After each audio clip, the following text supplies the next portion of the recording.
सर्वप्रथम सिंधू मित्र प्रतिष्ठानचं मी मनापासून आभार प्रकट करतो की सलग 25 वर्ष त्यांनी सावंतवाडीकरांना एक शिववाग यज्ञ द्यायचं ठरवलंय. आज हे 9वं वर्ष आहे.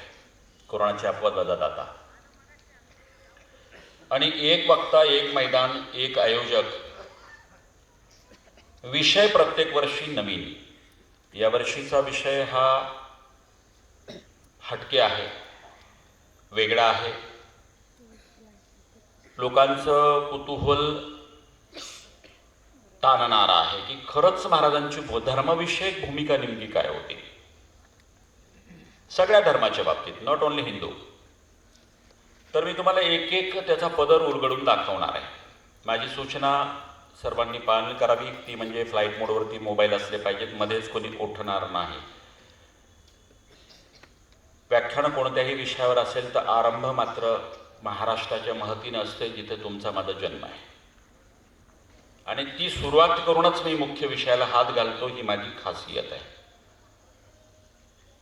कारण मी विज्ञानवादी आहे, प्रारब्ध मानतो, दोन्ही आहे.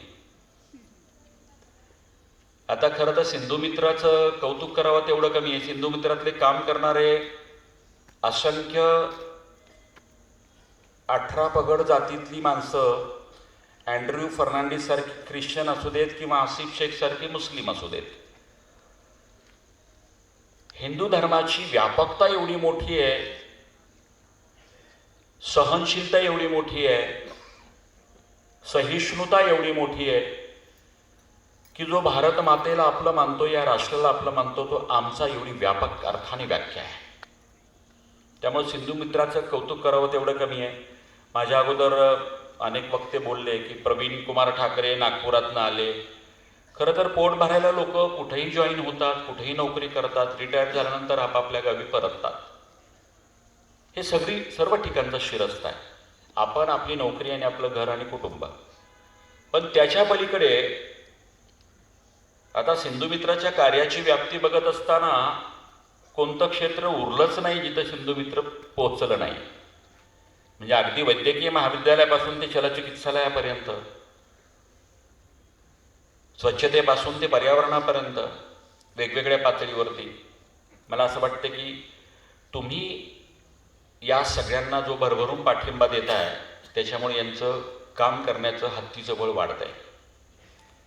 मला कौतुक याचंही वाटतं की सिंधू मित्र अगोदर काहीच करायचं नाही, म्हणजे वर्गणीसाठी. मीच प्रवीणला म्हटलं की बाबा, जाताना जसं मंदिरात दानपेटी असते तशी तुम्ही ठेवा सिंधू मित्र. ज्यांना द्यायचं आहे ना या तुमच्या उपक्रमाला काहीतरी मदत, खालीचा वाटा तो देणार. आणि त्या उपक्रमाला एवढं भरभरून लोकांनी प्रतिसाद दिला, तर सिंधू मित्र वर्गण्याच्या पावत्या घेऊन कुठल्या दुकानात जात नाही. त्यामुळे यांना अशा पद्धतीची गरज, पाठीवरची थाप, कारण एवढं मोठं करायचं आहे. 2.5 लाख रुपये खर्च तर शल्यचिकित्सालयाचा पर मंथ खर्च येतो प्रत्येक महिन्याला, औषधापासून ते डॉक्टरच्या पगारापर्यंत. सोपं नाही ना. आणि म्हणून तुम्ही जे पाठबळ देताय, मी तुमचं ऋण व्यक्त करतो, कारण तुम्ही पाठबळ देताय म्हणून हे पुढे जात आहेत. मी प्रारब्ध मानणार आहे आणि आध्यात्मिक आहे, दोन्ही गोष्टी आहेत. विज्ञानवादीही आहे. मी नेहमी म्हणत असतो की एवढ्या मोठ्या आकाशगंगा, द गॅलेक्सीज, त्यात पृथ्वीसारखा छोटासा ग्रह, त्या पृथ्वीवर 193 देश. कधी विचार केला? जन्म आफ्रिकेत नाहीये, अमेरिकेत नाहीये, न्यूझीलंडमध्ये नाही, कॅनडामध्ये नाही, ऑस्ट्रेलियामध्ये नाही, अफगाणिस्तान, पाकिस्तानमध्ये नाहीये. तुमचा माझा जन्म एवढ्या आकाशगंगा, त्यात पृथ्वीवर छोटासा ग्रह, 193 देश, जन्म इतर राष्ट्रामध्ये नाही, जन्म परमेश्वराने घालून घालावा एवढी राष्ट्र असताना हिंदुस्थानमध्ये ही भाग्याची गोष्ट आहे. आणि हिंदुस्थानाच्या पाठीवर एवढी राज्य, जन्म झारखंड बिहारमध्ये नाहीये, आसाम अरुणाचल मध्ये नाहीये. तुमचा माझा जन्म होऊन राहावा, परमेश्वराने घालून घालावा, तो छत्रपतींच्या महाराष्ट्रात 7 जन्माची पुण्याई लागते. इथं जन्म आहे. महाराष्ट्र छाती अभिमानाने फुलून यावी, उर अभिमानाने भरून यावा, ऐसा इतिहास या महाराष्ट्राचा. संन्यासाचं पोर म्हणून हिनविला त्या पोरानं सुद्धा अमृतातेही पैदा जिंके ऐसी ज्ञानेश्वरी निर्माण केली. त्या संत ज्ञानेश्वरांचा हा महाराष्ट्र आहे. आपल्या विज्ञानवादी अभंगाने समाजात प्रबोधन करणाऱ्या जगद्गुरू तुकोबांचा हा महाराष्ट्र. इंग्रजांच्या विरोधात सर्वप्रथम बंड करणाऱ्या 1832 फासावर जाणाऱ्या प्रथम क्रांतिकारक उमाजी नाईकांचा हा महाराष्ट्र. निमित्त होता 1876च्या दुष्काळाचं. रामोशी समाजाला हाताशी घेतला, इंग्रजांच्या विरोधात लढ्याची प्रेरणा निर्माण केली. त्या क्रांतीवीर वासुदेव बळवंत फडक्यांचा हा महाराष्ट्र. जगेल तर देशासाठी, मरेल तेही देशासाठी. हे व्रत आयुष्यभर जोपासून अजन्म ब्रह्मचारी राहून भारतभूची सेवा करणाऱ्या वस्ताद लहुजी साळव्यांचा हा महाराष्ट्र. शिका, संघटित व्हा आणि संघर्ष करा, हा मूलमंत्र देणाऱ्या डॉक्टर बाबासाहेब आंबेडकरांचा हा महाराष्ट्र. स्त्रियांना शिक्षणाची द्वार खुली करणाऱ्या महात्मा ज्योतिराव आणि सावित्रीबाई फुल्यांचा हा महाराष्ट्र. महाराष्ट्र धर्म म्हणजे काय हे छत्रपती शिवाजी महाराजांच्या नंतर उत्तर हिंदुस्थान पावेतो नेणाऱ्या पुण्यश्लोक अहिल्यादेवी होळकरांचा हा महाराष्ट्र. पुरोगामित्व म्हणजे काय असतं, त्याचं आचरण स्वतःच्या घरापासून सुरू करणाऱ्या, म्हणजे स्वतः छत्रपती असताना, मराठा असताना स्वतःची बहीण चंद्रप्रभाबाई हिचा विवाह इंदोरच्या होळकर म्हणजे धनगर घराण्यात लावून देणाऱ्या छत्रपती राजर्षी शाहू महाराजांचा हा महाराष्ट्र. भजनातीच, अध्यात्मतेच, पण छोट्या छोट्या अभंगाच्या स्वरूपात ग्रामगीता लिहून लोक प्रबोधन करणाऱ्या वंदनीय राष्ट्रसंत तुकडोजी महाराज आणि परमपूज्य गाडगे महाराजांचा हा महाराष्ट्र. छोट्या छोट्या अभंगातून, ओव्यातून, गीतामधून पर्यावरणापासून ते व्यसनमुक्ती पावे तो संदेश देणाऱ्या परमपूज्य भगवान बाबा आणि संत सेवालाल महाराजांचा हा महाराष्ट्र.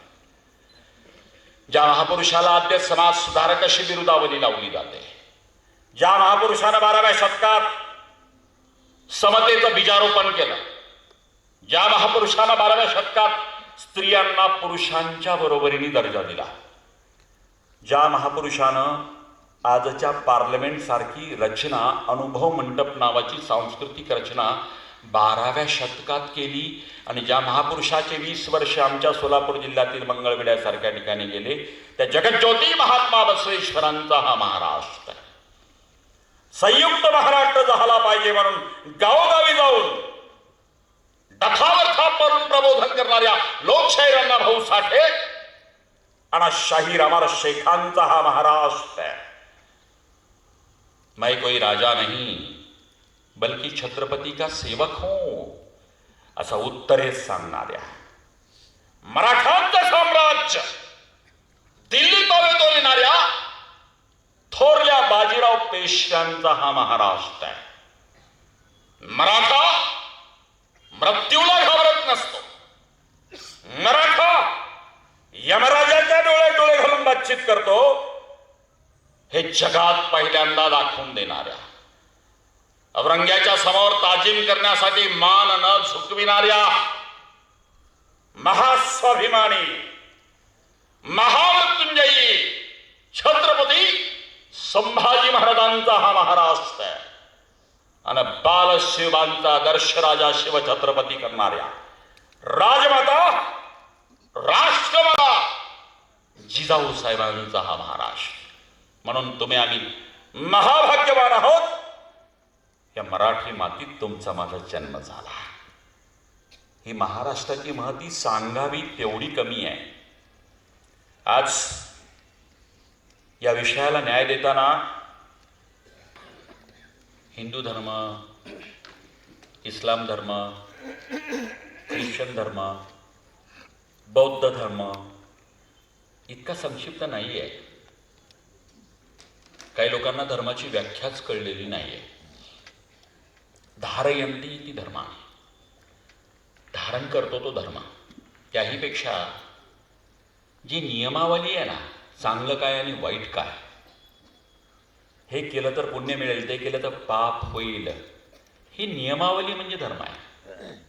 कदाचित हा धर्म नसता तर माणूस स्वैर वागला असता. आपल्याला जे शिकवलं जातं ना चांगलं चांगलं, ते धर्मामुळे.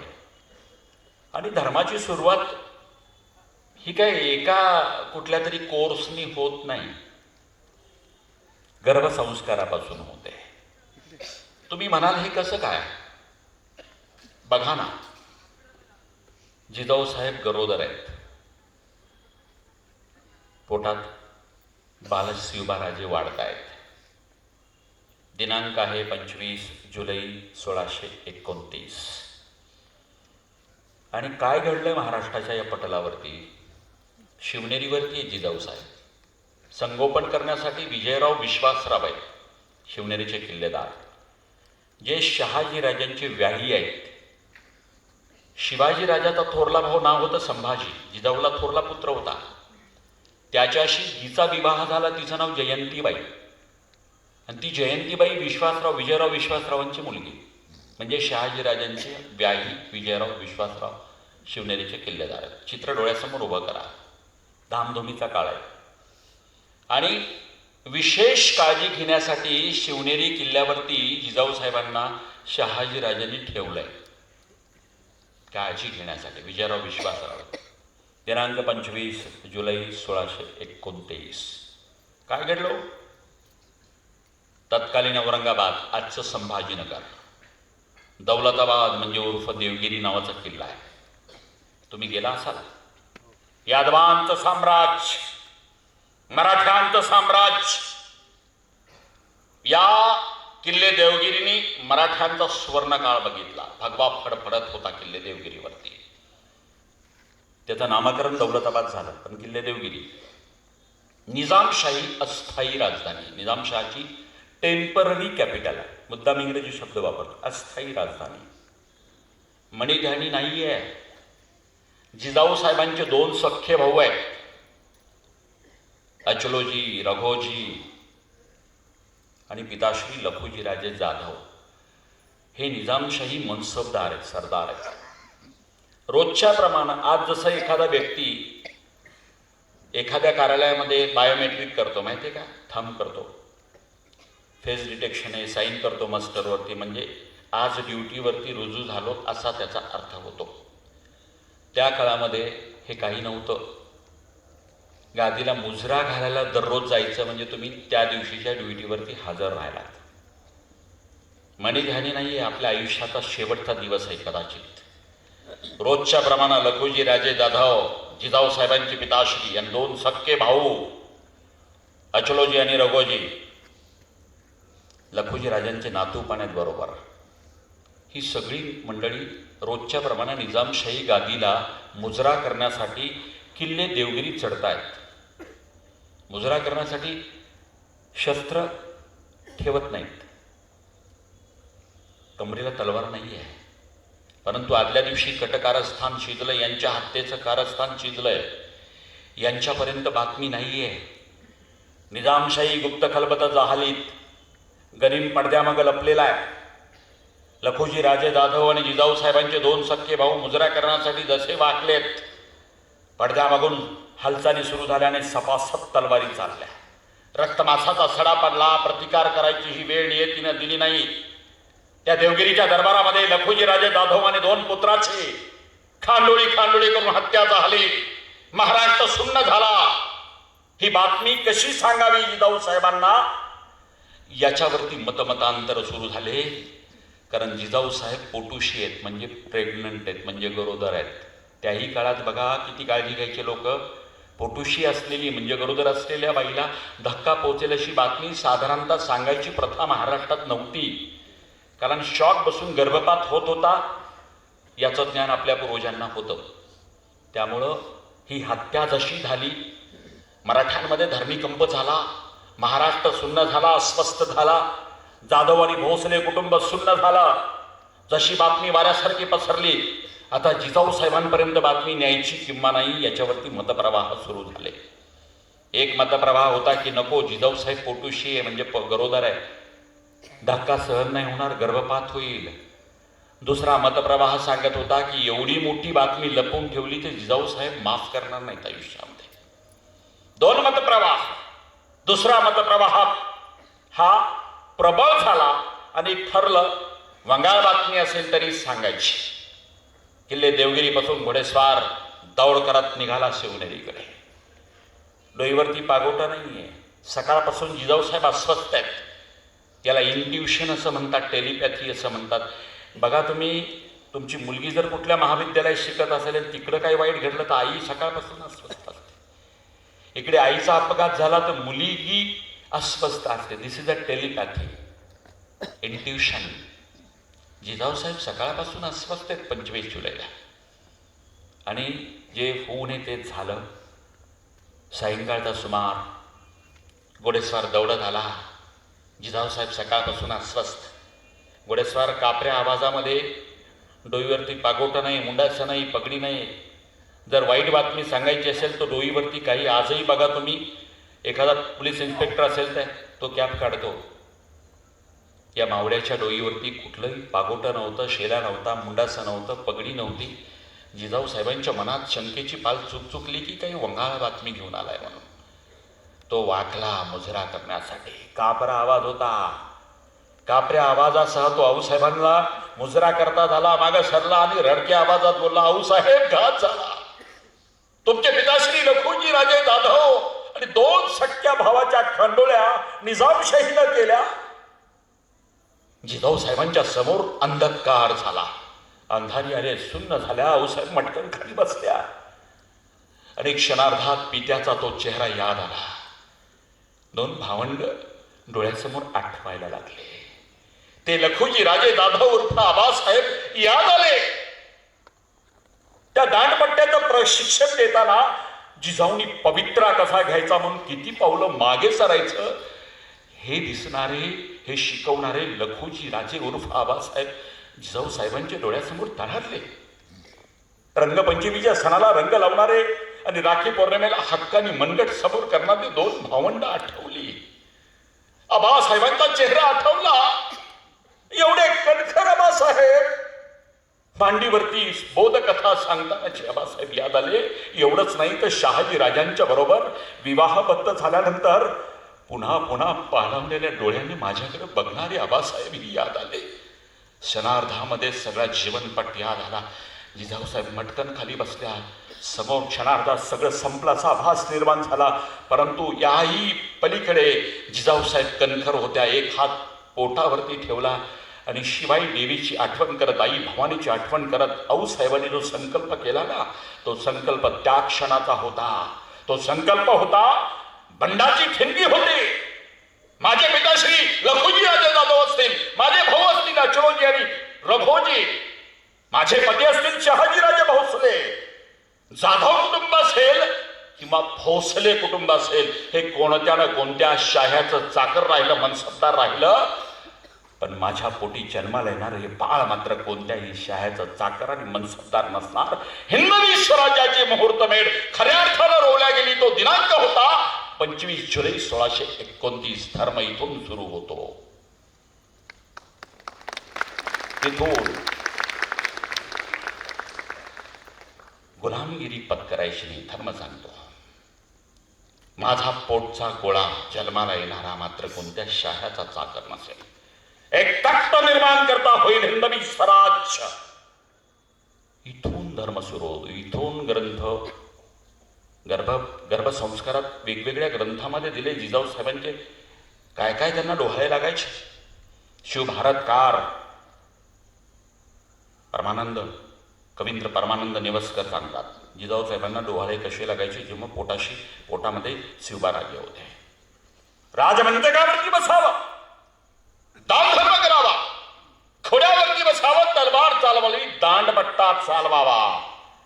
अरे असे संस्कार, असे स्वप्न, असे डोहाळे ज्या माऊलीला पडत असतील ना, त्या माऊलीच्या पोटी महापुरुष जन्माला येणार हे सांगायला ज्योतिष तज्ज्ञाची आवश्यकता नाही आहे. धर्माची सुरुवात आई जे निश्चय करते ना गर्भावस्थेमध्ये, चांगल्या गोष्टी.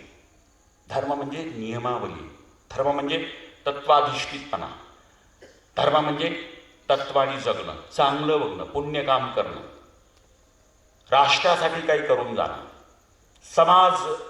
सामान्य रयतेसाठी काही करून जाणं, माई भगिनीसाठी, शेतकऱ्यांसाठी करून जाणं, म्हणजे उतराई होणं, आपल्या भूमीचं उतराई होणं. धर्म तेच सांगतो आम्हाला. जिजाऊ साहेबांचा संस्कार तिथून सुरू झाला.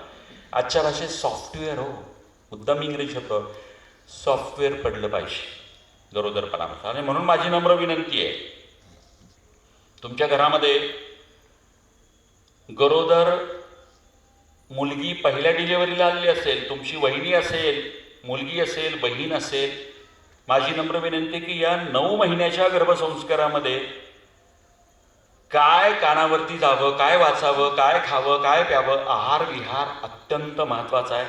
अन्यथा मॅन्युफॅक्चरिंग डिफेक्ट होतो. इंग्रजी शब्द आम्हाला पटकन कळतात.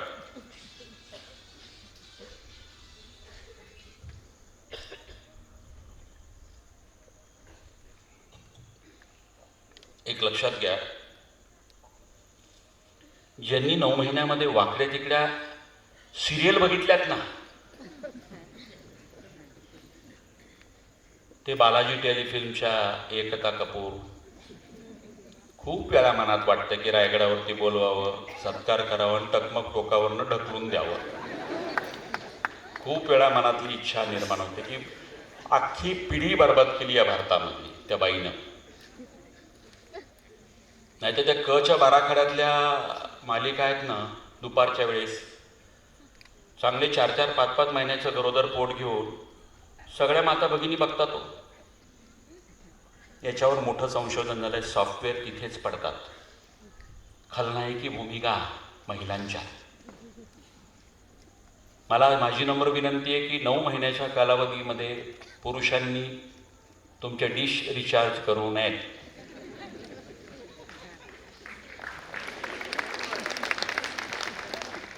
एका तरी महिलेचं टाळी वाजली का?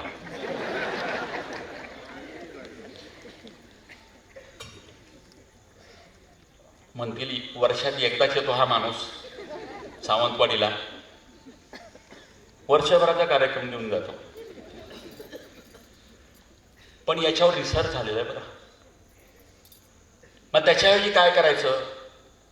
त्याच्याऐवजी चांगलं वाचायचं, चांगलं ऐकायचं, भारतीय संगीत असेल, वेदातल्या ऋचा असतील, वेगवेगळे श्लोक असेल, मनाचे श्लोक असतील. तुम्ही चांगले सॉफ्टवेअर टाका.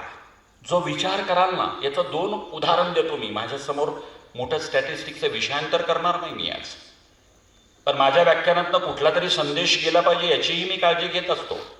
बघा, एका आई वडिलांच्या पोटी 2 अपत्य जन्माला येतात. एक श्रावण बाळ असतं, श्रावण बाळ, आई वडिलांची सेवा करणारं, शब्द झेलणारं, आई वडिलांच्या डोळ्यात पाणी नाही आलं पाहिजे याची काळजी घेणारं. आणि दुसरं, प्लॉटिंगची जमीन असताना आई वडिलांना कोर्टात खेचणारं, शिव्या देणारं. का बरं? एकाच आई वडिलांच्या पोटी जन्माला आले. एक असं आणि एक तसं का? तर गरोदर अवस्थेमध्ये जो आहार विहार आहे, जो विचार आहे, जे सॉफ्टवेअर पडले, त्यातनं ते मॅन्युफॅक्चरिंग डिफेक्ट झालेलं असतं, ते सुधारत नाही कधी. आणि त्यामुळे माझी नम्र विनंती की जिजाऊ साहेबांचे संस्कार शिकायचे असतील ना, तर 9 महिने असल्या मालिका बघू नका. चांगलं इनपुट द्या. प्राणायाम करा, गर्भसंस्कार करा. मला वाटते तेजस्वी संतती जन्माला येईल. एक संदेश महत्त्वाचे आहेत, लक्षात घ्या. सॉफ्टवेअर पडले पाहिजेत. अहो, छोटे छोटे सॉफ्टवेअर आहेत. विचार करा, महाबली शहाजी राजे आणि जिजाऊ साहेब जीर्णोद्धार करतायत. कशाचा? शिखर शिंगणापूरचा, शंभू महादेवाचा. धर्मपालन, मंदिराचा, कुलदैवतेचा जीर्णोद्धार. विचार करा, हे सॉफ्टवेअर बाल शिवबांच्या मनामध्ये होत आहे. शिवबाराजे जे करतायत ते बाल शंभूराजांच्या मनामध्ये सॉफ्टवेअर पडतायत. मुद्दाम इंग्रजी शब्द वापरतोय मी. धर्म एकाएकी रुजला जात नाही. छोट्या छोट्या आईवडिलांच्या कृतीमधून ते अनुकरणाने पुढच्या पिढीमध्ये तो हस्तांतरित होत असतो. म्हणून सत्शील आईवडील असले पाहिजे, जे जिजाऊ साहेब आणि शहाजीराजांनी केलं. महत्वाच्या गोष्टी आहेत. अजून एक उदाहरण दिली. धर्माची व्याख्या इतकी मोठी आहे. मोरार जगदेव नावाचा एक सरदार आहे, आदिलशाही सरदार, आणि पुण्यावरती चाल करून आला. आदिलशहाच्या वतीनं पूर्ण बेचिराग करून टाकलं. नंतर सोन्याचा फळ असलेला नांगर वगैरे ही नंतरची गोष्ट आहे. पण त्याच्या अगोदर या मोरार जगदेवानी पूर्ण बेचिराग करून टाकलं. गाढवाचा नांगर फिरवला आणि लोखंडी पहार रोवली त्या वेशीमध्ये. अपशकून मानल्या जायच्या. त्याच्यावरती एक पादत्राणं ठेवलं, चप्पल. म्हणजे शेतकरी शेती करेन असे झाले. चित्र डोळ्यासमोर उभा करा. बालशिवबा आहे लाल महालामध्ये, जिजाऊ साहेब स्वतः आहेत. मोरार जगदेवाचं आक्रमण, बेचिराग झालेलं पुणे. आणि या बेचिराग पुण्यामध्ये एक कलावंतीन सुद्धा बळी पडली आहे. ती ढसाढसा रडत आऊसाहेबांच्या लाल महालात आली आहे. तुम्ही कधी जाणता राजा बघितला असेल तर हा प्रसंग दाखवलेला आहे, याद करा. त्या कलावंतीचं नाव होतं मता बेगम, मुस्लिम. ती कैफियत मांडते आऊसाहेबांसमोर. आऊसाहेब, तबाही झाली, बर्बाद झाले, आम्ही लुटल्या गेलो. ती रडते पुनर्वसनासाठी. शिवबाराजे सोबत आहेत. जिजाऊ साहेबांच्या समोर ती कैफियत मांडते. मुस्लिम कलावंती, नाव होतं मता बेगम. आणि त्या उपर जिजाऊ साहेबांची जे वाक्य आहेत ना, ते मनात करून ठेवा. हे सगळं दाखवते जिजाऊ साहेब. आणि बालशिवबा हाताला धरलेले, बोटाला धरलेले. तेव्हा जिजाऊ साहेबांच्या मुखातनं वाक्य निघाले, शिवबाराजे लवकर मोठे व्हा, राजे लवकर मोठे व्हा. असा असंख्य माता भगिनी तुमच्याकडे न्यायाची अपेक्षा करतायत. हा सॉफ्टवेअर आहे, हे धर्माचं सॉफ्टवेअर आहे. स्त्री ही कोणत्याही जातीची असो, ती मराठ्यांच्या देवारातील देवता आहे, मग ती कोणत्याही जाती धर्माची असो, हा धर्माचा संस्कार, हे सॉफ्टवेअर त्या काळात मता बेगमच्या कैफियतीने मांडले. आई एका दिवसात संस्कार करत नाही, वडील एका दिवसात संस्कार ही निरंतर चालणारी प्रक्रिया आहे. आणि शेवटी पराविया नारी रोखोमाई समान, हा धर्मसंस्कार आहे जगद्गुरु तुकोबांचा. वेळोवेळी जिजाऊ साहेबांनी मांडलेला आहे. शिवबाराजांनी हे कीर्तन ऐकलीत लोहगावमध्ये, आणि यातनं महाराज घडत आलेत. विचार करा, काहीच नाही हो. शेवटी प्रेरणा घेणं म्हणजे काय? प्रवीण कुमार ठाकरे सांगत होते की आम्ही सगळे एकत्र आलो, श्रीमंत माणसं वगैरे. क्षणभरात लोकांना असं वाटलं की ज्यांचं IT रिटर्न्स CR मध्ये असावं असे श्रीमंत माणसं पहिल्यांदा या सिंधू मित्रचे फाउंडर असतील.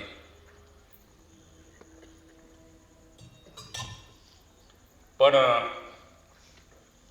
प्रवीण कुमार त्या श्रीमंतीची भाषा बोलत नव्हते. अँड्र्यू फर्नांडिस सारखा सुतार आहे, इथपासून सामान्य अतिसामान्य ज्यांचं हातावर पोट आहे, कोणी ऑटो चालवतो, कोणी सुतार आहे. मला असं वाटतं की या छोट्या छोट्या गोष्टीतनं शेवटी छत्रपतींना साथ देणारे काही गर्भश्रीमंत नव्हते, 18 पगड जातीची माणसं. पण या सगळ्यांना घेऊन त्या सह्याद्रीच्या दऱ्याखोऱ्यात महाराज फिरलेत आणि संकल्प केलाय. एप्रिल महिन्यात, भर उन्हाळ्यात, 1645, वयवर्ष 15, एवढी मंदिर आहेत. मारुतीचं मंदिर आहे, गणपतीचं मंदिर आहे, महालक्ष्मीचं मंदिर आहे, आई भवानीचं मंदिर आहे. परंतु या सगळ्या देवदेवतांच्या सगळ्या मंदिरापैकी महाराजांनी निवड केली रायरेश्वर शंभू महादेवाची. 13 सवंगडी, येसाजी कंक आहेत, बहिरजी नाईक आहेत, खंडोजी खोपडे आहेत, तानाजी मालुसरे आहेत, 13 सवंगडी आहेत. शंभू महादेवाच्या समोर हिंदवी स्वराज्याचा संकल्प केला. हे धर्मकार्य आहे. का बरं? मला लोक म्हणतात की ही वॉज अ सेक्युलर. म्हटलं नेव्हर. सेक्युलरचा अर्थ काय होतो? एबीपी माझाला मी माझ्या कट्ट्यावर मुलाखत दिली आहे, तुम्ही बघा. मला राजीव खांडेकरांनी विचारलं की महाराज धर्मनिरपेक्ष होते. म्हटलं नाही. लोकांना धक्का बसला. म्हटलं धर्मनिरपेक्षतेची व्याख्या काय हो? The person who has a no religion, the state who has a no religion. असं होतं का? नव्हतं तसं. सेक्युलर ही संकल्पना आत्ताची आहे, युरोपातनं आलेली. महाराजांच्या काळात अस्तित्वातच नव्हती. महाराजांनी सर्व धर्म समभाव नक्की मानला, पण महाराज धर्मनिरपेक्ष नव्हते. नीट समजून घ्या व्याख्या. त्यामुळे खूप महत्त्वाच्या व्याख्या आहेत. आणि धर्माचा संस्कार काय हो? मरणांतानी वैराणी. धर्म सांगतो आम्हाला मरणांतानी वैराणी म्हणजे मृत्यूनंतर वैरभाव संपतो. हा हिंदू धर्माचा सिद्धांत आहे. पुरावा, अफजल खान मारला. दिनांक होता 10 नोव्हेंबर 1659. मार्गशीर शुद्ध सप्तमी शालिवान शके 1581 वार गुरुवार दुपारी 1:30 वाजता रथ सप्तमीच्या दिवशी अफजल खान प्रतापगडाच्या पायथ्याशी फाडला. महाराजांना लक्षात आलं की एवढा मोठा शत्रू मारलाय. कदाचित चिडलेलं मावळ, हे चिडलेले मावळे त्याच्या प्रेताची विटंबना करतील, आणि म्हणून महाराजांनी आदेश दिला की अफजल खान मारला, शत्रुत्व संपलं. आपला हिंदू धर्म शिकवतो मरणांतानी वैराणी, मृत्यूनंतर वैरभाव राहत नाही. इस्लामच्या पद्धतीनं काझी मौलवींना बोलवून अफजल खानाचं इस्लामच्या पद्धतीनं दफन करा, हे सांगणारे शिवछत्रपती धर्माचं पालन करणारे होते. आता तुम्ही म्हणणार हे कोणी शिकवलं? सॉफ्टवेअर पडलं ना. कधी जिजाऊच्या मांडीवरती जेव्हा जिजाऊ साहेब रामायण महाभारतातील कथा सांगत असतील, श्रीकृष्णाच्या कथा सांगत असतील, तेव्हा रावणाच्या वधानंतर प्रभू रामचंद्रांनी वानर सेनेला सांगितलं होतं की रावणाचं शत्रुत्व संपलंय, त्याच्या प्रेताची विटंबना करू नका.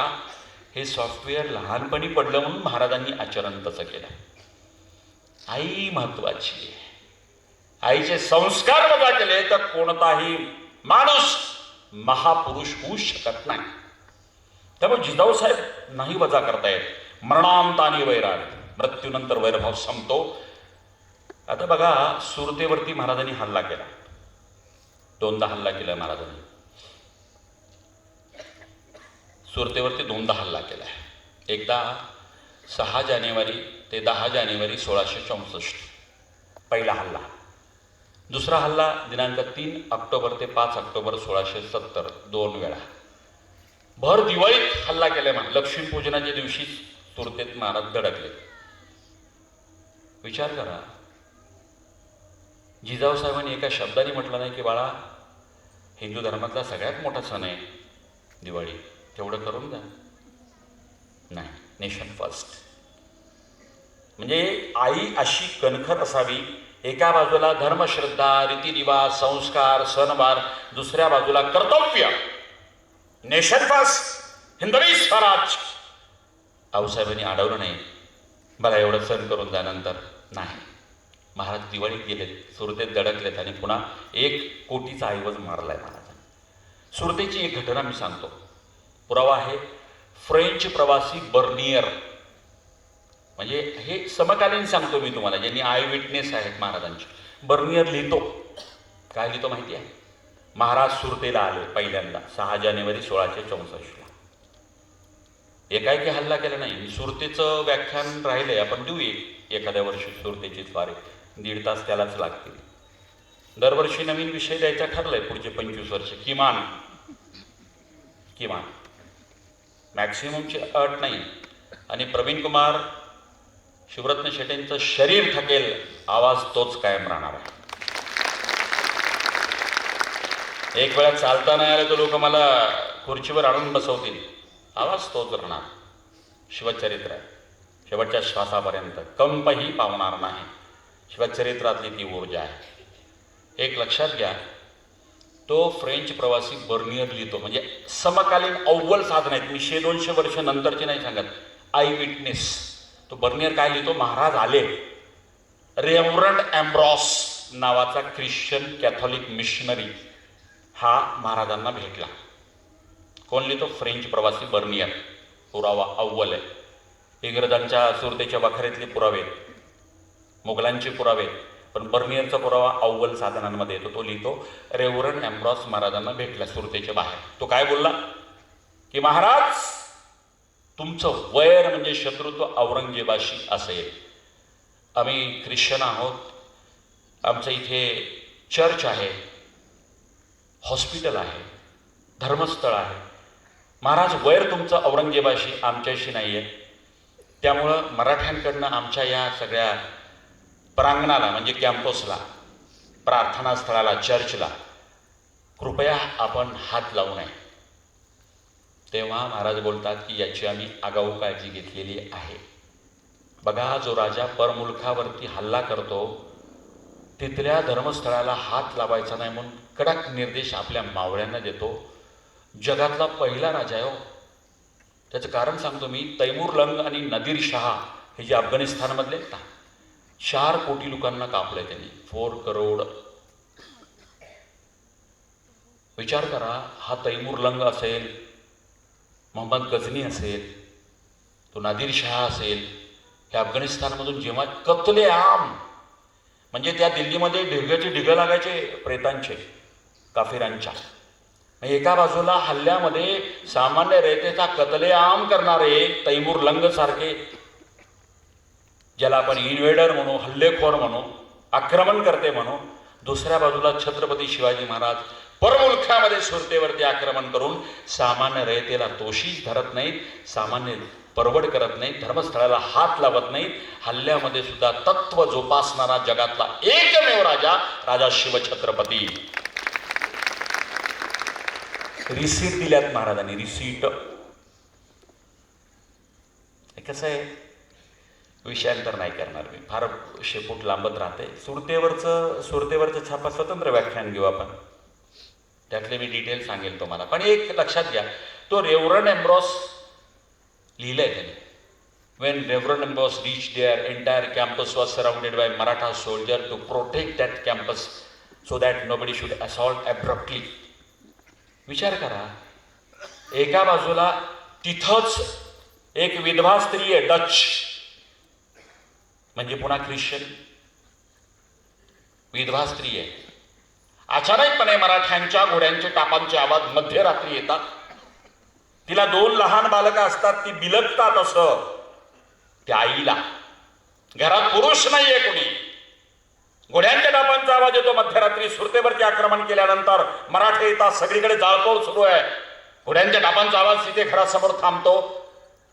कडी वाजवल्या जाते. ओ माय गॉड म्हणून ती ख्रिश्चन लेडी, डच विधवा स्त्री दरवाजा उघडते. तेव्हा सैनिक सांगतात, ताई घाबरू नको, तुझ्या रक्षणासाठी आम्हाला पाठवलंय. हे होते शिवछत्रपती.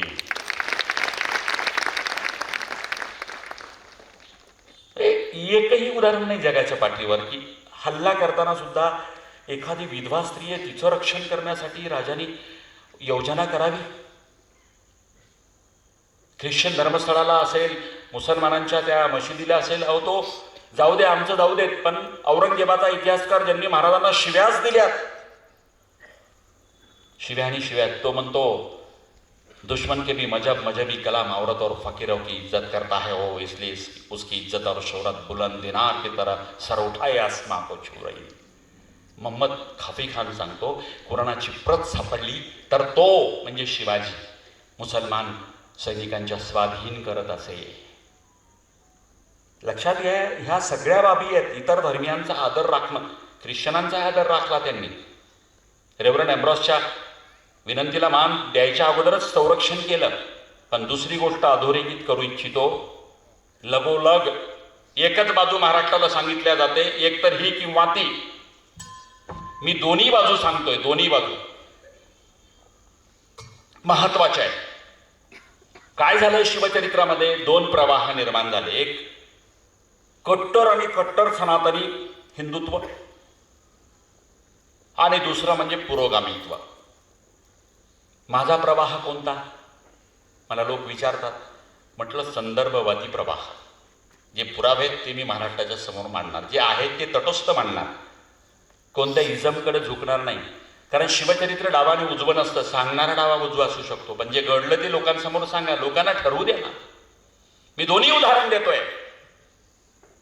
परधर्मियांचं रक्षण करणारे शिवछत्रपती, परंतु दिनांक 20 नोव्हेंबर 1667 या तुमच्याच बाजूच्या प्रांतामध्ये गोमंतकामध्ये हिंदूंचे एवढे हाल सुरू झाले, मूर्त्याची विडंबना झाली.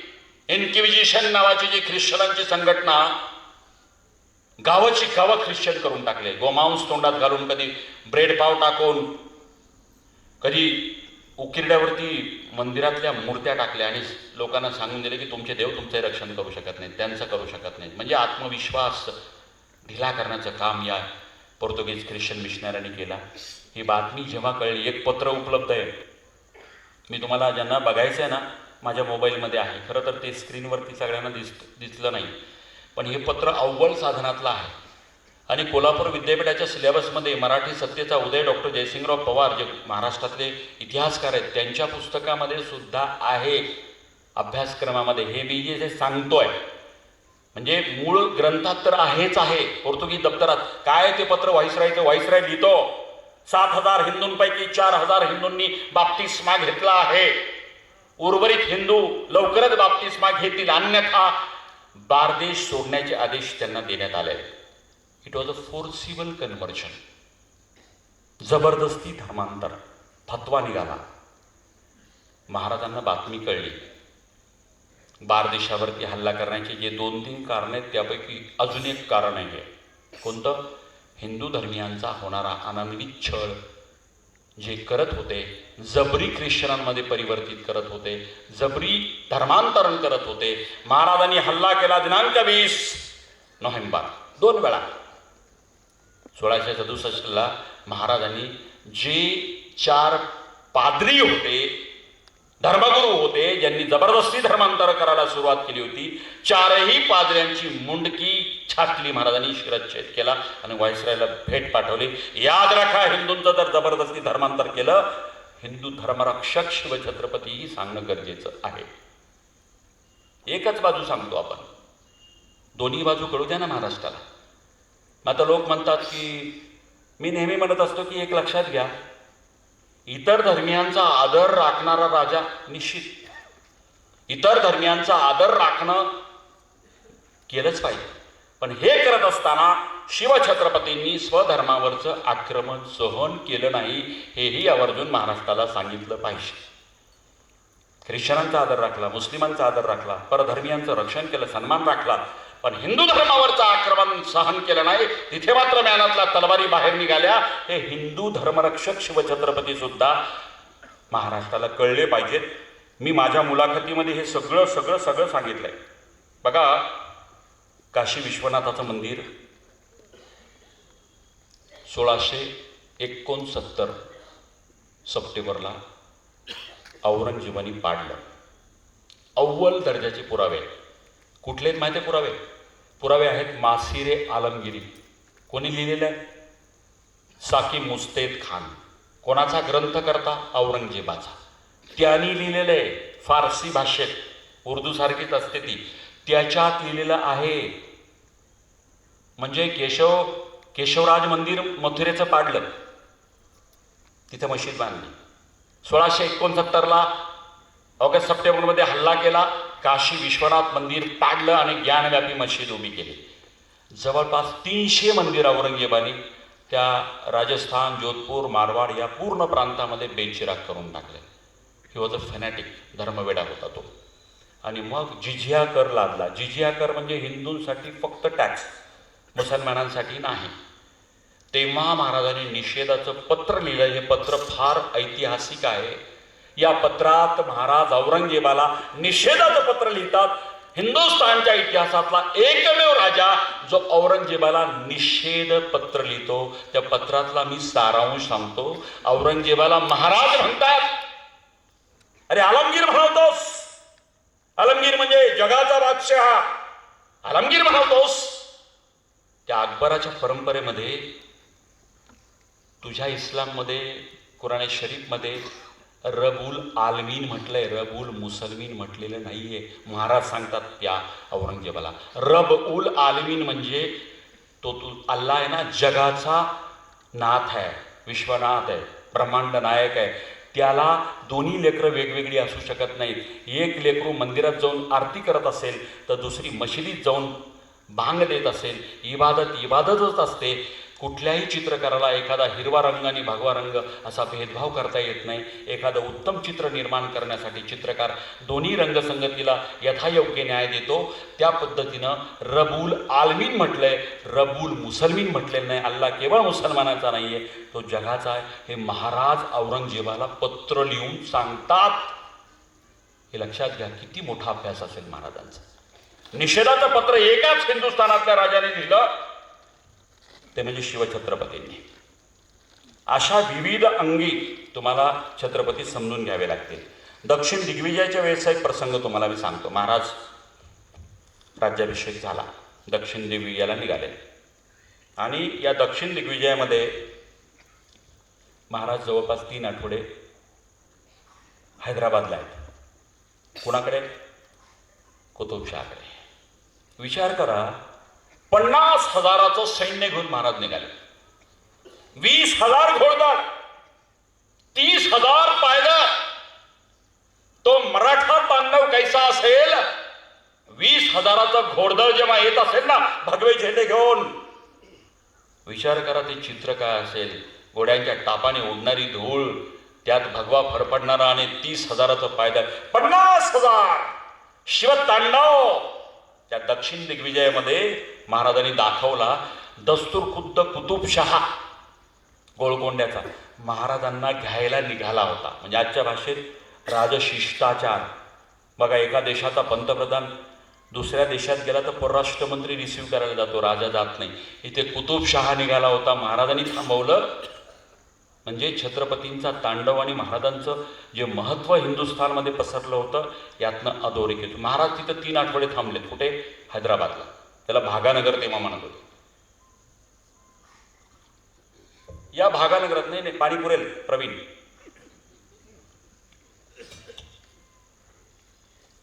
भागानगर त्या काळातलं नाव. महाराज थांबल्यानंतर निघाले. बघा धर्म कसा असतो. दक्षिण दिग्विजयाला महाराज निघाले. मला वाटतं मागच्या वर्षी या विषयावर सविस्तर बोललो दक्षिण दिग्विजयावरती. पण महाराजांना इच्छा झाली की श्रीशैल मल्लिकार्जुनचं दर्शन करावं. 12 ज्योतिर्लिंगापैकी एक. महाराज एवढ्या धामधुमीमध्ये 50,000चं सैन्य. अध्यात्म जाग झालं, धर्म जागा झाला. जिजाऊ साहेबांचे संस्कार जागे झाले, शिवसंस्कार जागे झाले. स्मृती ताज्या तवाने आल्या. रायरेश्वरापासून शंभू महादेव याद आले आणि महाराज श्रीशैल मल्लिकार्जुनच्या पिंडी समोर बसले. जीवाचा शिवाचा, परमात्मा आणि जीवात्माचा मिलाफ झाला. भक्त आणि ईश्वर तादात्म्य पावले. असं वर्णन आहे बकरीमध्ये. क्षणार्धात महाराजांच्या मनात विचार आला, कमरेची तलवार काढावी आणि आपलं मुंडगं शिरकमल शंभू महादेवाला अर्पण करावं. असा विचार मनात आल्यानंतर दुसरा लगेच विचार आला की आपण राजधर्म आठवला, आपण आलोय कशासाठी. परंतु सांगायचं तात्पर्य असं की शिरकमल अर्पण करण्याची इच्छा निर्माण होणारा रावणाच्या नंतर हा केवळ दुसरा शिवभक्त जगाच्या पाठीवर. हे किती तादात्म्य पावन आहे. जीवाचा आणि शिवाचा मिलाफ किती आहे. शिवाजी महाराजांनी तिथे कृष्णा नदीच्या घाटावरती श्री गणेश नावाचा घाट बांधलाय, धर्मशाळा बांधली आहे. धर्मकार्य म्हणजे काय? जिजाऊ साहेबांचे संस्कार आहेत. एवढंच नाही तर 400 सैनिक धर्मरक्षणासाठी तिथं ठेवलेत. ते 400 सैनिक धर्मरक्षण करत असताना हुतात्मे झाले. त्यांचं नाव सुद्धा इतिहासामध्ये नाही आहे आज. विचार करा, शिवछत्रपती जात असताना तिरुपतीच्या दर्शनाला जायची इच्छा निर्माण झाली महाराजांची. त्या कृष्णेकाठी स्नान केलं, श्रीशैल मल्लिकार्जुनचं दर्शन झालं आणि कडप्पा मार्गे महाराज तिरुपतीला. बघा, तिरुपतीला जायचं पण वाट माहिती नाहीये. प्रसंग ऐसा आला की चेंचू नावाची एक जमात आहे, ज्याला आदिवासी समाज म्हणतात, ट्रायबल कम्युनिटी. ही चेंचू नावाची जमात, या चेंचू माणसाच्या घरी लग्न होतं. ते लग्न त्यांनी पुढं ढकललं आणि महाराजांना वाटाड्या म्हणून तो जंगलामधून तिरुपतीपर्यंत घेऊन गेला.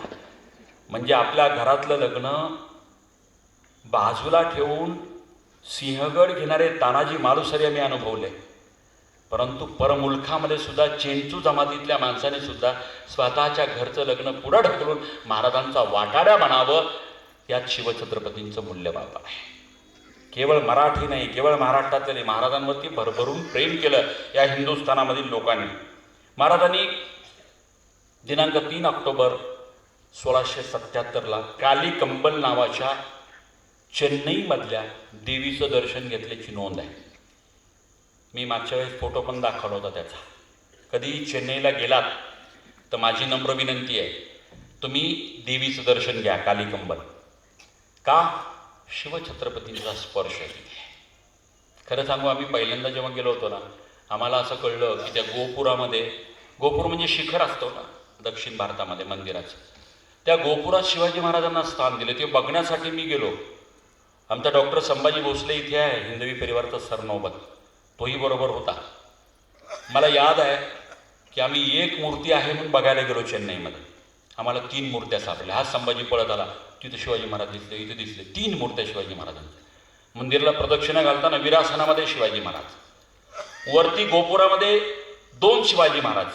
आजही जा दक्षिण भारतामध्ये गोपुरामध्ये म्हणजे मंदिराच्या कळसावरती फक्त देवदेवतांना स्थान मिळतं. मराठी माणसांनी महाराजांना स्थान देणं एक वेळा समजू शकतो, पण तमिळीसारख्या कट्टर माणसांनी देवदेवतांच्या गर्दीमध्ये एकाच महापुरुषाला स्थान दिलं हिंदुस्थानाच्या इतिहासामध्ये. त्या महापुरुषाचं नाव आहे छत्रपती शिवाजी महाराज.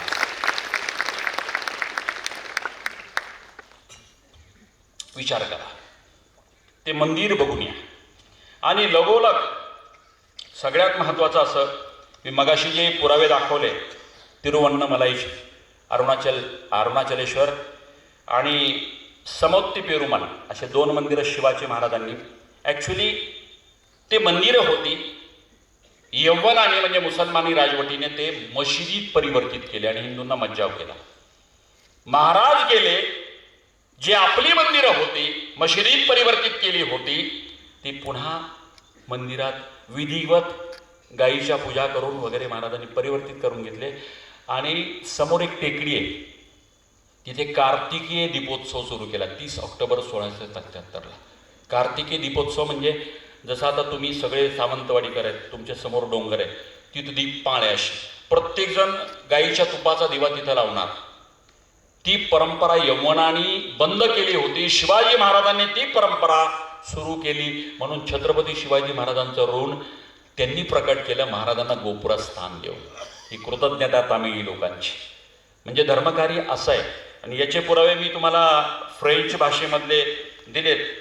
अहो, तुमच्या बाजूचं हरिहरेश्वरचं मंदिर गोव्याचं, तुम्ही गेला असाल गोमंतक. हरिहरेश्वर मंदिरच्या बाबतीत सुद्धा जीर्णोद्धार महाराजांनी केलेला आहे. तिथे स्तंभ येतो.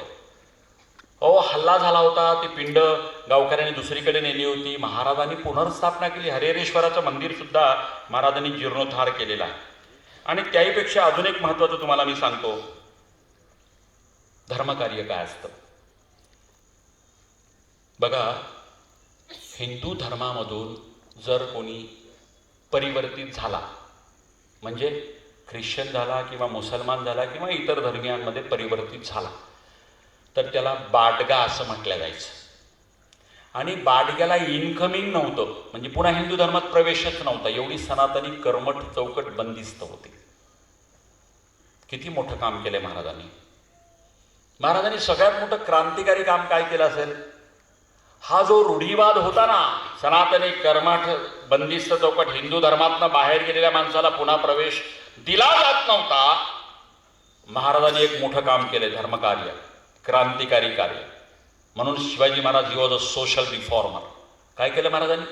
नेताजी पालकर, माहिती आहे का नाव आहे का? नेतोजी नाव आहे खरं, ओरिजिनल कागदपत्रात नेतोजी नाव आहे, पण रूढी अपभ्रंशाला नेताजी नेताजी नेताजी नेताजी पालकर. कोण आहे Netaji Palkar? Chief of the Maratha, म्हणजे सरनौबत नेताजी पालकर. कुठले ते? अहिल्यानगर जिल्ह्यातले. गाव काष्टी तांदळे, तालुका श्रीगोंदा. अरे काय पराक्रम या नेतोजी पालकरांचा.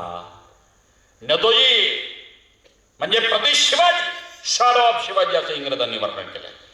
नेताजी पालकर म्हणजे शमशेर बहादूर, नेताजीशी झुंज म्हणजे गेंड्याशी झुंज, असं वर्णन वेगवेगळ्या ग्रंथकारांनी केलेले. प्रतिशिवाजी, शॅडो ऑफ शिवाजी म्हण, एवढा पराक्रमाचा इतिहास. पण तो नेताजी पालकर मोगलांकडे गेला, तहाच्या अंतर्गत आदिलशाही वर्ग केला. हे 1666 सांगतोय मी, 18 जानेवारी 1666 गेला तो मोगलांच्या ताब्यात. औरंगजेबाला वाटला की शॅडो ऑफ शिवाजी ज्याचं वर्णन केलंय, प्रतिशिवाजी आपल्या तावडीत सापडलाय. त्याला सांगितलं इस्लाम कबूल कर, मुसलमान. तो स्वाभिमानी होता, नाही म्हणला होणार मुसलमान. मग त्याचे हालहाल सुरू केले, एवढे हालहाल सुरू केले, उलटा लटकवलं, चापकानी फोडलं, मिठाचं पाणी टाकलं. 3-4 दिवसानंतर त्याला हाल सोसवेना झाले. त्याचा मुलगा होता छोटा जानोजी पालकर, त्याचेही हाल केले. आणि शेवटी त्रास सहन नाही झाला म्हणून त्यांनी निरोप धाडला औरंगजेबाला की मी मुसलमान व्हायला तयार आहे. एवढे हाल केले, नख ओढले. म्हणजे ते हाल वर्णन वाचताना आपल्याला अंगाला काटा येतो. विचार करा ना, उलट टांगून चापकानी फोडले, सगळे रक्त बंबाळ, त्याच्यावर मिठाचं पाणी टाकतायत. किती 3rd डिग्री असेल. शेवटी जीव वाचवण्यासाठी त्याला टॉलरन्स सहन नाही झाला आणि मला मुसलमान होतो. मग त्याची सुनता केली. त्याचं नाव नेताजी पालकरांचं मोहम्मद कुली खान असं मुसलमान नाव धारण केलं. 5 वेळची नमाज पडण्यापासून सगळंच त्याला 10 वर्ष त्याने पळून येण्याचा प्रयत्न केला. पेशावर वर्ण नाही. तेव्हा इटालीचा एक डॉक्टर होता निकोलाव मनोची. ॲक्च्युली तो आर्टिलरी एक्सपर्ट होता, पण त्यांनी ड्रेसिंग केलं. त्यांनी लिहिले स्टोरी ऑफ द मोगरमध्ये, त्यांनी पळून येण्याचा प्रयत्न केला. औरंगजेबाने त्याला अफगाणिस्तान पेशावर तिकडं ठेवला, इकडं येऊ नये चुकून माकून म्हणून. 10 वर्ष, जवळपास 1 दशक तो 5 वेळची नमाज पडू लागला, रोजे पकडू लागला, कलमा पडू लागला, इस्लामच्या तत्वानुसार जगू लागला, पूर्ण मुसलमानमय झाला. आणि मग औरंगजेबाला खात्री पटली की 10 वर्ष मुसलमान म्हणून ज्याचं आचरण आहे, आता त्याला महाराष्ट्रात एका मोहिमेत पाठवावं. दिलेर खानाच्या बरोबर त्याला परत पाठवलं. औरंगजेबाने लगेच 1-2 वर्षात नाही पाठवलं. इस्लाम भिनू दिला रक्तात आणि तो दिलेर खानाच्या बरोबर आला एका मोहिमेवर औरंगजेबाच्या, मोगलांच्या. जसा तो महाराष्ट्रात आला, तो सह्याद्री दिसला, किल्ल्यावरचे फडफडणारे ध्वज दिसले, गतकाळामध्ये स्मृती जाग्या झाल्या, नौबती झडणाऱ्या याद आल्या, तुताऱ्यांचे निनाद कानावरती यायला लागले, राजगडावरती सरनौबत म्हणून मुजरे करणारे मावळे दिसायला लागले आणि स्वत्वाची जाणीव झाली. गतवैभवाचा काळ याद आला आणि दिलेर खान झोपलेला असताना तो घोड्याला टाच मारली आणि मध्यरात्रीच हा मोहम्मद कुली खान उर्फ नेताजी पालकर घोड्याला टाच मारली आणि एकटाच पळून आला. तो किल्ले रायगडावरती आला. मुसलमान समोर आलाय, महाराजांना मुजरा केलाय. क्षणार्धात महाराजांनी ओळखलं नाही, आवाज मात्र कुठला तरी ओळखीचा वाटत होता. महाराज ओळखलं का? नाही ओळखलं. महाराज मी येतोच, 10 वर्ष मुसलमान म्हणून जगलो महाराज, मला जात गंगेत घ्याल का? काय शब्द होता? मला पुन्हा हिंदू धर्मात घ्याल का? मला जात गंगेत घ्याल का? महाराजांनी असं नाही म्हटलं कमिटी बसवेल, अहवाल मागवेल, ब्रह्मवृंदांची परवानगी घेईल, ग्रंथात काही आधार सापडतो का ते बघेल. नो, एका क्षणात सांगितलं, नेतोजी तुम्ही मोहम्मद कुली खान झाला असाल, पण तुमची आतून जर इच्छा असेल पुन्हा हिंदू धर्मामध्ये येण्याची, तर आम्ही तुम्हाला जात गंगेत घेतलं. शब्द दिला महाराजांनी. आणि दिनांक होता 19 जून 1676. वेदमंत्रपूर्वक पुन्हा ते मौंजबंधन सारखं असं वेदमंत्रोच्चारात अग्नी देवतेला साक्ष ठेवून वेदमंत्राच्या उच्चारात त्या नेताजी पालकरांना उर्फ मोहम्मद कुली खानला पुन्हा हिंदू धर्मात घेतलं. एवढ्यावर महाराज थांबले नाहीत. जानोजी पालकर मुसलमान झाला होता तो बाळ, त्यालाही हिंदू धर्मात घेतलं. इतक्यावरही महाराज थांबले नाही. काय होतं? इनकमिंग नव्हतं. हिंदू धर्मातनं बाहेर गेलेला बाडगा म्हटलं जायचं. पुन्हा प्रवेश नव्हता. बरं चुकून मागून प्रवेश दिलास तर त्याला रोटी आणि बेटी बंदी, म्हणजे त्यांच्या मुली करायच्या नाही आणि त्यांच्या मुलाला मुली द्यायच्या नाही. संपला की वंश तिथंच. किती भयानक शिक्षा आहे हो. नेताजी पालकराच्या मुलाला कोणी मुली द्यायच्या नाहीत, नेताजी पालकराच्या मुली असतील तर कोणी करायच्या नाहीत, म्हणजे अविवाहित मरणार, तिथंच पालकर कुटुंब संपणार. किती भयंकर शिक्षा होती. आणि महाराजांनी क्रांतिकारी पाऊल उचललं. महाराजांच्या लक्षात आलं की आपण केवळ हिंदू धर्मात प्रवेश दिलाय, लोक याला वाळीत टाकतील, बहिष्कृत करतील, याच्या मुलाला मुली देणार नाहीत.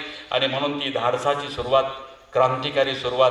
त्या काळामध्ये महाराजांनी स्वतःची मुलगी, नाव होतं कमलजाबाई साहेब, हिचा विवाह मुसलमान झालेल्या जानोजी पालकराला हिंदू करून त्या जानोजी पालकरांच्या बरोबर स्वतःच्या मुलीचा विवाह लावला.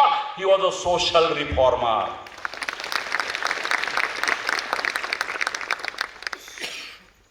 आज आम्ही या 21व्या शतकात जगतो. असा प्रस्ताव शिवचरित्र सांगणाऱ्यांच्या किंवा अनेक पुरोगामी मनोरांच्या मुलीने आणला तरी 500 वेळा विचार करेल माणूस. छत्रपतींनी त्या काळामध्ये करून दाखवलं. म्हणजे बघा, सोपं नाही आहे. सकवारबाई साहेब ज्या राणीसाहेब होत्या त्यांची मुलगी कमलजाबाई साहेब, गायकवाड घराण्यातली. महाराजांनी कमलजाबाई साहेबांचा या जानोजी पालकरांच्या बरोबर विवाह लावून दिला आणि तो वंश पुढे चालवला. छत्रपती शिवाजी महाराज धर्मरक्षक आहेत. धर्मरक्षण म्हणजे केवळ मंदिराचं रक्षण, गाईचं रक्षण, भगव्याचं रक्षण असं नाही, फार व्यापक अर्थाने व्याख्या आहे. धर्मरक्षण काय? अहो, दिनांक 23 जानेवारी 1664 काय झालं होतं त्या दिवशी? महाबली शहाजीराजे होदिगिरीच्या जंगलामध्ये शिकारीसाठी गेले होते आणि घोडदौड सुरू असताना घोड्याचा पाय रानवेलीला अडकला आणि एवढ्या वेगात घोडा असताना शहाजीराजे त्या वेगात घोड्यावरनं धाडकन कोसळले आणि डोईवरती मार लागला. आजच्या भाषेत ब्रेन हॅमरेज. शहाजीराजे गतप्राण झाले, मरण पावले होदिगिरीच्या जंगलामध्ये. केवढा आघात झाला. आऊसाहेबांना, आऊसाहेब सती जायला निघाल्या होत्या. तोही प्रसंग बघा. ओक्साबोक्सी शिवाजी महाराज लहान लेकरांनी रडावं त्या पद्धतीनं आऊच्या मांडीवरती जाऊन बसले. अगं आऊ, तूही गिरीस तर माझं कोण आहे? शहाजी राजांच्या मरणानंतर आऊसाहेब सती जाण्याचा निर्णय घेतला होता. मळवट भरलं होतं, चिता रचली होती आणि ओक्साबोक्सी लहान मुलांनी रडावं त्या पद्धतीनं त्या किल्ले राजगडावरती शिवबाराजे आऊसाहेबांच्या मांडीवरती बसून रडत होते. शेवटी माझं वैभव बघायला तूच नसणार तर मी कोणासाठी करावं? शपथ आहे माझी असं म्हटल्यानंतर आऊनी तो सती जाण्याचा निर्णय परत फिरवला लेकरासाठी. धर्मशीलता इथे आहे की धर्मातल्या अनिष्ट प्रथांना झुगारून देणारा एक समाज क्रांतिकारक राजा म्हणून तुम्ही बघितलं पाहिजे. ज्या अनिष्ट प्रथा होत्या, सोपं नाही हो. नवरा मेल्यानंतर त्या चितेवरती, धडधडत्या चितेवरती त्या बाईला ढकलून द्यायचं आणि तिच्या किंकाळ्याचा आवाज येऊ नये म्हणून मोठमोठ्याने ढोल वाजवायचे. ही परंपरा मोडीत काढली महाराजांनी. 1828ला त्या राजाराम मोहन रायनी लॉर्ड बेंटिंगच्या बरोबर सतीबंदीची करार केला असेल, पण त्याही पूर्वी दिनांक 23 जानेवारी 1664ला सतीची चाल बंद करण्याचं अनुकरण करणारा हिंदुस्थानाच्या इतिहासातला पहिला राजा, राजा शिवछत्रपती, हे विसरता कामा नये. He was a social reformer. आणि महाराज बघा, आऊसाहेब दुःखात बुडालेले आहेत. आपण म्हणतो ना, घरातला पती गेल्यानंतर माणूस वैधव्य, निराश होतो. त्या नैराश्यातून आईला काढण्यासाठी आजच्या भाषेमध्ये मुद्दाम इंग्रजी शब्द वापरतोय, सरप्राईज. आईला सरप्राईज गिफ्ट द्यायचं ठरवलं महाराजांनी. बघा, मणिध्यानी नाही आहे, अवंचा सगळी तयारी केली आहे. जसं तुम्ही करता ना, तुम्ही जास्तीत जास्त काय करता? मध्यरात्री 12ला हॅपी बर्थडे. तुम्ही काय सरप्राईज? फुगे पिगे लटकवणार, तो केक मागवणार, दिवे बंद करणार. ते चित्रपट आणि सिरियल बघून बिघडलेली पिढी आहे. खायच्या वस्तूही तोंडाला लावतात. ते क्रिकेटर मारले पाहिजेत अगोदर. त्यांनी चुकीच्या पद्धती सुरू केल्या. केक खायचा असतो ना, तोंडाला लावायचा, केसाला वगैरे कुठेही लावतात. असल्या अनिष्ट प्रथा तुम्ही नाही फॉलो करायची. आऊंना सरप्राईज द्यायची इच्छा निर्माण झाली. आजच्या भाषेत मुलांना पटावं म्हणून मी इंग्रजी शब्द माझ्या व्याख्यानात खूप वेळा प्रयोग करतो. मराठीचा अभिनिवेश नाही, अट्टहास नाही, आग्रह नाही. मराठीचं प्रेम आहे माझं. परंतु इंग्रजीला मी काय दुय्यम लेखत नाही. मला शिवचरित्र येण्या प्रकारे नवीन पिढीमध्ये रुजवायचं आहे. त्यांना कळणाऱ्या भाषेत मला कनेक्ट व्हायचं आहे. सिंपल. मग काय केलं महाराजांनी? महाबळेश्वरला जय्यत तयारी केली. आईला थांगपत्ता नाही. आईला म्हणे चल आऊ जाऊया आपण महाबळेश्वरला. कारण शहाजी राजांचं निधन झालं होतं. दुःख, निराश, बाहेर बघा तुम्ही घरातला करता पुरुष गेल्यानंतर समारंभात, सणावारात, कुठल्या आनंदाच्या प्रसंगाला बाई जात नाही, माणसं जात नाही वैधव्याच्या. आणि यातनं आपल्या आईला निराश अवस्थेमधनं बाहेर काढण्यासाठी, आनंद देण्यासाठी दिनांक 5 जानेवारी 1665 सूर्यग्रहण पर्व महाबळेश्वरच्या शंभू महादेवाच्या तिथे जय्यत तयारी केली महाराजांनी. आऊंना कळू देऊ नका एवढंच सांगितलं. सगळ्यांना सांगितलं आऊला कळू देऊ नका. It was a grand function. मग काय आऊंना चल जायचंय आऊ. आज आपण जसं आईला म्हणतो चल गाडीत जाऊ आपण. आऊंना घेतलं. शिवबा कुठे घेऊन चाललाय?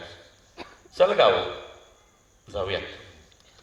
महाबळेश्वरला सगळी तुडुंब गर्दी आणि असं पारडं म्हणजे तराजू लावलेला. एका पारड्यामध्ये आऊंना बसवलंय. घळाघळा अश्रू व्हायला लागले. आईवरती प्रेम करावं शिवबानी. दुःखावेगामध्ये शहाजी राजांचं निधन झाल्यानंतर आऊ कधी घराबाहेर पडली नव्हती. थोडी निराश होती, समारंभात जात नव्हती. आपल्या आईला त्या निराश अवस्थेमधून आनंद देण्यासाठी लेकरांनी एवढा मोठा सूर्यग्रहण पर्वाच्या मुहूर्तावरती दिनांक 5 जानेवारी 1665 तुलादान विधी केला हिंदू धर्मामधला. एका पारड्यात आऊंना बसवलं, दुसऱ्या पारड्यामध्ये सुवर्ण तुला आणि गोरगरिबांना वाटल्या. तो पारडं एका पारड्यात आऊ बसली, दुसऱ्या सोड्याचे नाणे गोरगरिबांना वाटलंय. म्हणजे केवढा आनंद आहे. तुम्ही बघा ना कधी करून. आपला बाप किंवा आपली आई 80 वर्षाची झाली ना, कधी सहस्त्र चंद्र दर्शन सोहळा करा. एका पारड्यात बापाला बसवा, आईला बसवा. सहस्त्र चंद्र दर्शन म्हणजे 80 वर्ष झाल्यानंतर 1000 चंद्र बघितलेला असतो तो बाप, त्याला सहस्त्र चंद्र दर्शन. आणि 75 वर्ष झाल्यानंतर अमृत महोत्सवी असतो. पण सहस्त्र चंद्र दर्शन 80 वर्ष पूर्ण झाल्यानंतर त्या व्यक्तीने 1000 वेळा पौर्णिमा बघितली म्हणून तो विधी असतो. कधी आपल्या बापाला पारड्यात बसवा, दुसऱ्या पारड्यामध्ये ग्रंथ तुला करा, सगळ्या नातेवाईकांना बोलवा. केवढा आनंद होतो. त्याच्यासारखी सर्वोच्च भेट कुठलीच नाही. जिजाऊ साहेबांना केवढा आनंद झाला असेल. व गळागळा आसवा व्हायला लागले. शिवराजांनी सुवर्ण तुला केली, गोरगरिबांना वाटलं. पण त्याही पलीकडे आपल्या आईची सुवर्ण तुला करणारे हिंदुस्थानाच्या इतिहासात वेगवेगळे राजे भेटतील. परंतु एका ज्येष्ठ सेवकाची म्हणजे सोनोपंत डबीराची सुद्धा जिजाऊच्या नंतर त्याच पारड्यामध्ये जिजाऊ साहेबांचं तुलादान झाल्यानंतर सोनोपंत डबीरांना एका पारड्यात बसवलं. सोनोपंत सुद्धा आश्चर्याने आनंदाने अश्रू व्हायला लागले. हो, सेवकाचा सन्मान करणारा राजा, मला वाटते धर्मकार्य यापेक्षा मोठं काय असू शकतो. ज्येष्ठांचा सन्मान करणं हेच तर आपलं धर्म सांगतो. सोनोपंत डबीरांना सुद्धा त्या तुलादानाच्या विधीमध्ये महाराजांनी सहभागी करून घेतलं. आणि मला लोक म्हणतात की महाराज सेक्युलर होते का? म्हटलं मुळीच नाही. पुरावा काय? कित्येक पुरावे देतो मी, कित्येक पुरावे देतो. अहो, महाराज दररोज स्फटिकाच्या शिवलिंगाला जलाभिषेक करायचे. स्फटिकाच्या शिवलिंग तुम्ही किल्ले प्रतापगडाच्या आई भवानीच्या मंदिरात जा दिसणार. भवानी मंडपात कोल्हापुरात जा, युवराज संभाजीराजांच्या देवारात दिसणार. जलमंदिर उदयन महाराजांच्या देवाऱ्यात दिसणार. मी कुतूहलाने तंजावरचे महाराज छत्रपतींचे सावत्र भाऊ व्यंकोजी राजांची जी गादी आहे आबाजीराजे भोसल्यांच्याकडे गेलो होतो. माझं ऋणानुबंध आहे त्यांच्याशी. म्हटलं तुमचा देवारा बघायचा आहे. त्यांना आश्चर्य वाटलं की लोक बृहदीश्वराचं मंदिर बघायला येतात, तुम्ही देवारा बघायला. म्हटलं मला शंभू महादेव बघायचा आहे. आणि तिथेही स्फटिकाचं शिवलिंग. भोसले कुळांमध्ये स्फटिकाचं शिवलिंग हे कॉमन आहे. धर्मच तर ना. एकही किल्ला असा नाही इथे आई भवानीचं मंदिर नाही, शंभू महादेवाचं मंदिर नाही. धर्मस्तर ना. अरे मावळ्यांची जी घोषणा होती ना, रक्त सळसळवणारी युद्धाची ती घोषणा, हर हर महादेव म्हणून चाल करून जायचे ना. हर हर महादेव पुन्हा शिवसंस्कृती आहे जी चंद्रकोर महाराजांची आहे. शंभू महादेवाच्या जटेमध्ये चंद्रकोर दिसते तुम्हाला, शिवसंस्कृतीचं प्रतीक आहे. धर्मस्तर आहे ना. दररोजच्या पूजा अर्चा असो, आचरणामध्ये सामान्य रयतेचं संरक्षण करणं धर्म आहे. मला लोकांनी विचारलं धर्मनिरपेक्ष असते ते, म्हटलं कशाला काका भट्टाला बोलवलं असतं काशीवरनं.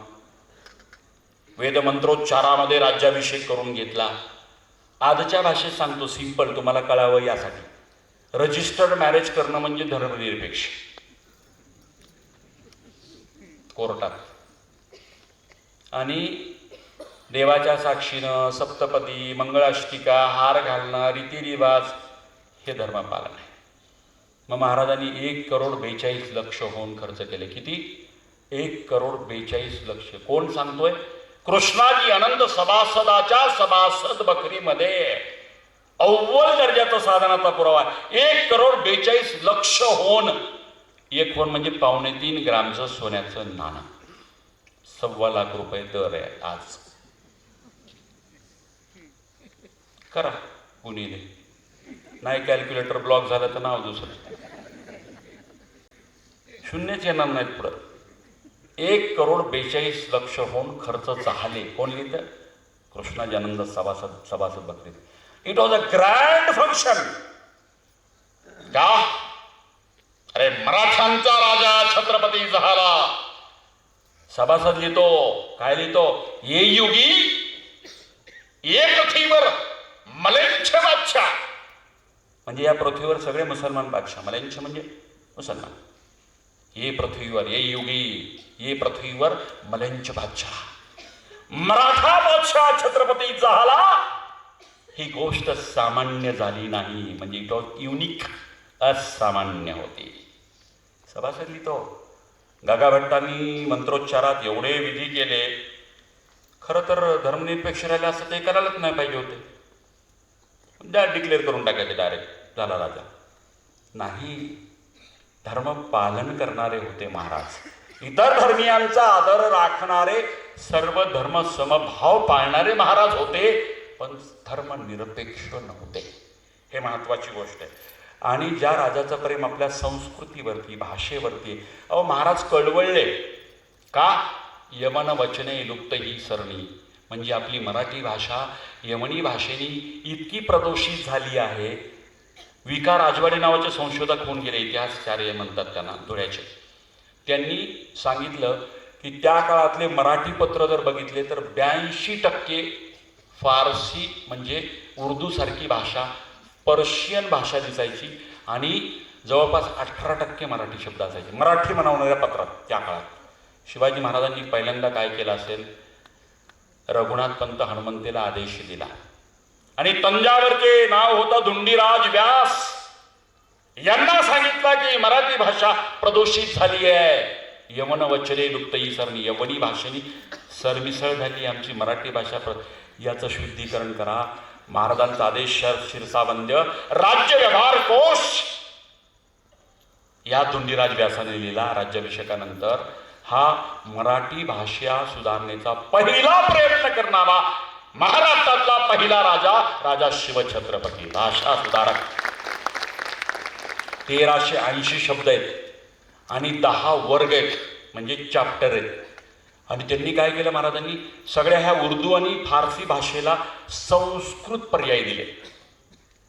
अहो, जो राजा आपल्या भाषेवर एवढं प्रेम करतो, किल्ला शब्द मराठी नाही, किल्ला शब्द फारसी आहे, कुलूप फारसी आहे, आपल्याला मराठीच वाटतात.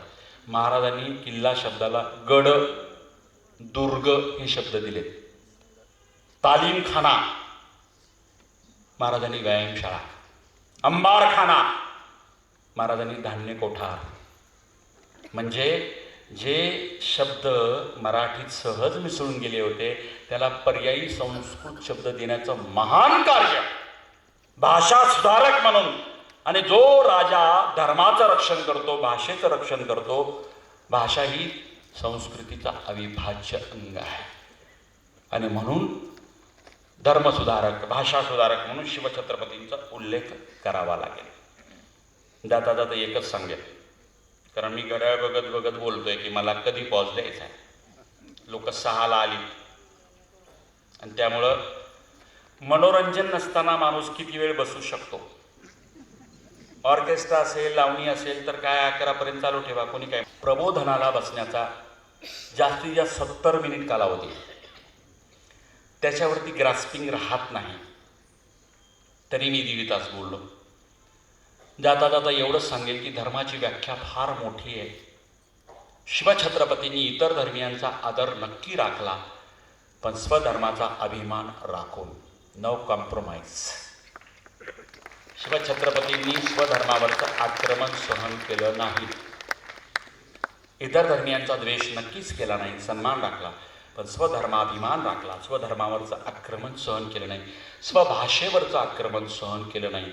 म्हणून शिवछत्रपतींच्या काळातला महाराष्ट्र कसा होता असं जर कोणी विचारलं तर मी एवढंच सांगेन, छत्रपतींच्या काळात महाराष्ट्र ऐश्वर्य संपन्न होता.